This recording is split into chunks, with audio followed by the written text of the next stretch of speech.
Market में एक बहुत बड़ा शॉक लगने वाला है। एक भूचाल आ सकता है। अमेरिका और ईरान के बीच एक ऐसा गेम शुरू हो चुका है जो मार्केट को बुरी तरह से हिलाकर रख देगा। सोचिए, ईरान के साथ बातचीत शुरू होने में सिर्फ 12 घंटे बचे थे और ठीक उसी वक्त अमेरिका ने कहानी में एक ऐसा जबरदस्त ट्विस्ट डाल दिया है कि कल मार्केट को एक बहुत बड़ा झटका लगना लगभग तय है। Welcome to JKSM club. चलिए आज इस पूरे जियोपॉलिटिकल रिस्क्स को एकदम आसान भाषा में ब्रेक डाउन करते हैं और समझते हैं कि इसका हमारे मार्केट पर क्या असर पड़ने वाला है। अगर आपको रियल स्टॉक मार्केट इनसाइट्स चाहिए तो लाइक, शेयर और सब्सक्राइब करना बिल्कुल मत भूलिएगा। तो चल क्या रहा है आखिर? देखिए, 16 अप्रैल को अमेरिका और ईरान के बीच नेगोशिएशंस का सेकंड राउंड होना है। सब कुछ एकदम तय था, सब सेट था, लेकिन अब गेम पूरी तरह से पलट गया है। और हमें ये नहीं भूलना चाहिए कि पिछली बार भी बिल्कुल ऐसा ही कुछ हुआ था। बातचीत फेल हुई और मार्केट सीधा गैप डाउन खुला। हिस्ट्री रिपीट्स इटसेल्फ, है ना? ऐसा ही लग रहा है कि वही कहानी फिर से दोहराई जाने वाली है। तो आखिर ये ट्विस्ट है क्या? ये नया मोड़ क्या है? बात यह है कि अमेरिका ने बातचीत शुरू करने से ठीक पहले 2 ऐसी शर्तें रख दी हैं जिन पर कोई मोलभाव नहीं होगा, नॉन नेगोशिएबल।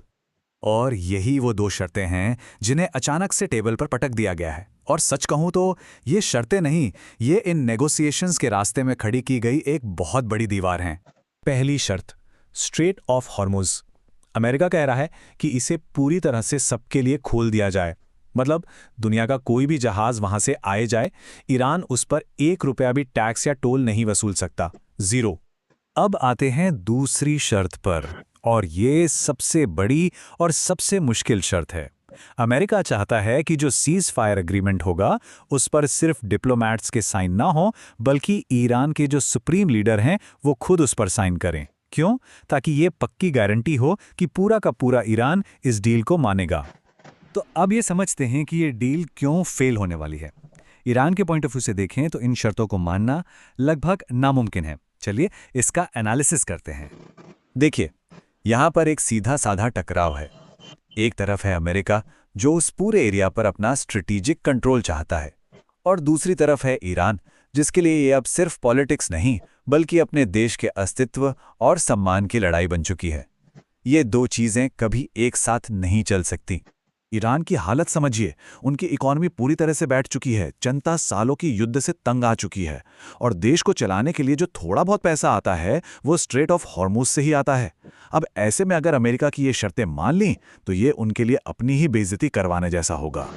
और ये एक लाइन पूरी सिचुएशन को समझा देती है। जब आप अपने देश के लिए कुछ बड़ा नहीं कर पाते तो इज्जत, सम्मान, ये सब बहुत बड़ी चीज बन जाती है।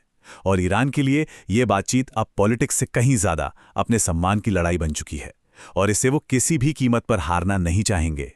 चलिए अब इस जियोपॉलिटिक्स को छोड़ते हैं और सीधा मुद्दे पर आते हैं, हमारा स्टॉक मार्केट।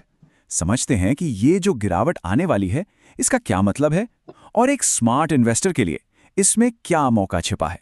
तो एक बात तो पानी की तरह साफ है, अमेरिका ने जो शर्तें रखी हैं उनके चलते इन नेगोशिएशंस के फेल होने की प्रोबेबिलिटी बहुत बहुत ज्यादा है। और जाहिर सी बात है, जब ये बातचीत फेल होगी तो इसका सीधा असर हमें अपने मार्केट पर देखने को मिलेगा। सेलिंग का एक नया प्रेशर बनेगा और हमें मार्केट में एक और गिरावट के लिए तैयार रहना होगा। तो अब आता है सबसे जरूरी सवाल, ऐसी सिचुएशन में एक स्मार्ट इन्वेस्टर को क्या करना चाहिए। चलिए अब इस पूरे एनालिसिस को एक सिंपल एक्शन लेने वाली स्ट्रैटेजी में बदलते हैं। देखिए, स्ट्रैटेजी बहुत ही सिंपल है, बस तैयार रहिए।